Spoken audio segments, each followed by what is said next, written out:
Candidate number 13. Rie Katayama. Rie Katayama. Okay. Sorry.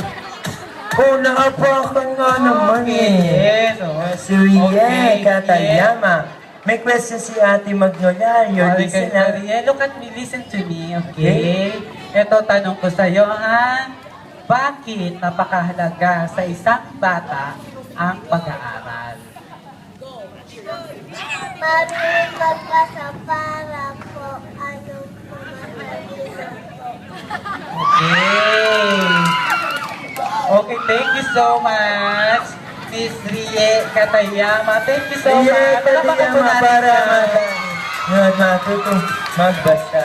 Matutong mag-aral, matutong magbasa upang Okay. tumalino. Para tumalino